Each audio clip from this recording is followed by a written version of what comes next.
Sight for a Dutch. Hey everybody, Doug back at you with your Pennsylvania Dutch Minute. And I'm back in my kitchen because today I want to teach you how to make another Pennsylvania Dutch delicacy. Of course, everybody is familiar with Shoofly Pie. It might be our greatest contribution to the American culinary cookbook. However, I love my Shoofly Pie, but I'm even more of a fan of Shoofly Cake. So today, maybe not everybody is aware that there is a cake recipe out there. So that's what we want to do today, a crustless Shoofly Pie, but in cake format. This is an old recipe that is in my family for a long time. Don't know how old it is, but all I know is it's delicious. So let's find out what you will need, ingredient-wise, for this recipe. So the ingredients that you will need to make the Shoofly cake is 4 cups of flour, 2 cups brown sugar, 1 cup butter, 1 cup molasses, 2 teaspoons baking soda, and 2 cups of boiling water. Alright, so this is a 2-part recipe. We're going to make our cake and crumb batter first. It really isn't a batter, it's more of a mix. And then we'll go to step 2. But step 1, we're going to start off with the 4 cups of flour that were mentioned in the recipe. So in my standing mixer, I have my 4 cups of flour. We're going to add to that 2 cups of brown sugar. You could either use light or dark, your choice. This is light, but I've done the recipe already with dark. Just makes the cake a little bit darker. And we're going to mix into that flour and sugar 2 sticks of regular butter. If you could use margarine if you wanted to. I prefer regular butter, but that's me. So if you're familiar with making a Shoofly pie, this is, basically making your crumb mixture. That stays the same. We just slowly incorporate this butter so that we get a crumb mixture. This is a great, of course, you could serve this as a regular dessert at a meal, but it's also delicious at breakfast with coffee. That's kind of how I like to have it, personally. Up a little bit. Nope, that's not. Keep it there.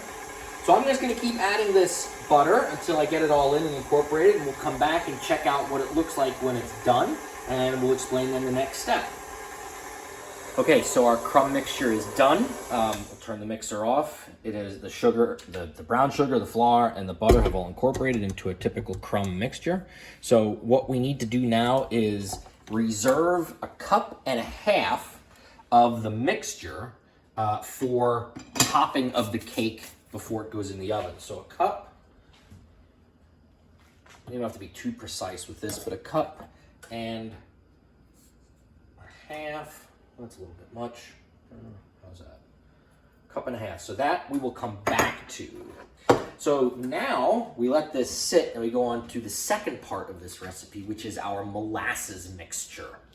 Okay, so part 2 of the recipe is what we'll be looking at now, and this is where we make kind of our wet mixture that goes in with our dry mixture. So what I have here is 1 cup of molasses. The recipe calls it old-fashioned syrup molasses. Backstrap molasses, whatever you want. The darker you go, the more bitter it might be. So I just went with normal molasses. So that's 1 cup of molasses, and to that gets 2 teaspoons of baking soda.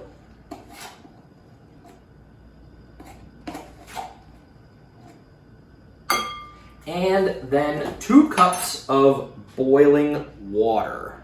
Just pour that in. And we'll whisk that together a little bit. Kind of loosen up the molasses. Now, this is where it gets, if you make the first time you make this, you might get a little worried.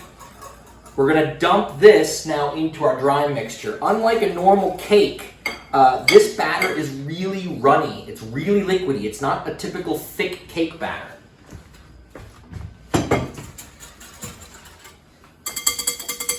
So we just want to dump this in to our dry without spilling any of it.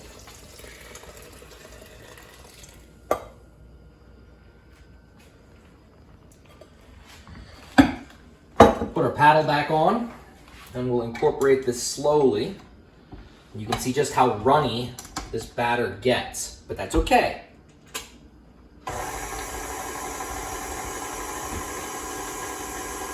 So I don't know if you can kind of see in there. It's not a typical thick cake batter for sure. And I'll scrape the sides down a little bit. When I pour it into the cake pan, that's when you'll really see just how liquidy, is that a word? We're gonna use it. How liquidy this cake batter is.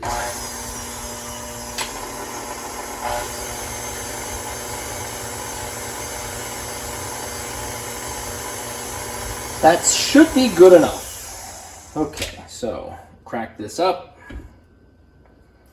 Take the paddle off. I already have a 9 by 13 inch glass cake pan. You could use metal too if you want. Prepared, so greased and floured. So we're gonna take our liquid and then our cup of reserve crumb mixture. So I'm gonna pour this in, and as I'm pouring this, you can see just how liquidy that is. And don't be scared, you know, a typical baker would be like, oh, it's way too thin, it's too runny. But that's how this cake is. Scrape all that goodness down. Already smells like Shoofly. And for those of you that are big on the language or learning the language, you should know the Pennsylvania Dutch word for Shoofly pie, which is kind of a tough word to say, but it's a fun word to say. Molasses shrivel boy. Molasses shrivel boy. But boy is a pie, so we're making a cake. So it's molasses shrivel kuchen. So we have our batter poured in, a little bit in there. Good Dutchman doesn't waste anything. A little bit more here. And then if you've ever made a regular Shoofly pie, then you know what to do. You take your leftover cup and a half of your crumb mixture, and we're just gonna spread it on top. I have the oven set at 350 degrees, already preheated. Doesn't that look pretty? We're not even done yet. So gukche, as we say.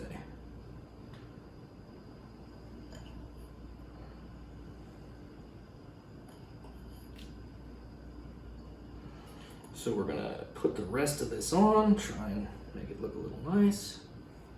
Clean it up. So now into our 350 degree oven we go.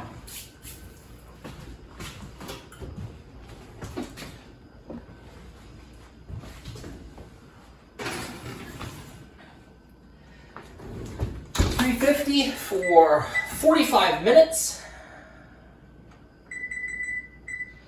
At 45 minutes, and we'll check to make sure it's done all the way through. You know, test it with a toothpick or a cake tester, and then we'll come back and show you the finished product.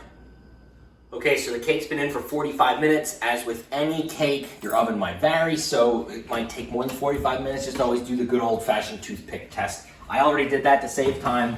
She's done, so we're gonna bring her out of the oven. And there she is. So as you can see, it rises like a typical cake, but yet if you look at it from the top, it looks just like a Shoofly pie. We're gonna let this cool, and then I'll come back, cut a piece out, show you what it looks like, and then make you all jealous by eating it right in front of you. Well, we've let the cake rest and cool a little bit, so it's the moment of truth. So we'll cut a piece out. You can hear it kind of be a little bit crunchy on top. It's usually a good sign. Also see if my greased pan did the trick. So as you can see, in a normal Shoofly pie, of course, you'd have your bottom layer of molasses. But since the molasses went into the cake batter, it's distributed throughout. So it is very much like a cake. And our crumb topping, it's very light. We'll find out how moist it is. Usually it's pretty moist.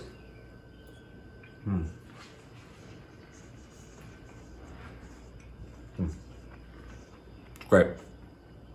Exactly what it should. It tastes like a Shoofly pie, but it's not as dense as a Shoofly pie. A lot of times Shoofly pies are pretty thick and heavy, where this is much light and airy almost, but you get all those flavors. So, it's a simple recipe to do. Try it on your own. Shoofly cake, molasses shrivel, kuchen, but don't be afraid to try the pie as well. Okay, till next time, if you have an idea for a future video, you have to email me. The email's at the end of the video. Or if you have an idea for another recipe that you'd like to see made, we'll gladly do that too. Subscribe to the YouTube channel if you haven't subscribed yet. Keep practicing your Pennsylvania Dutch, and until next time, macht's gut! Macht's gut.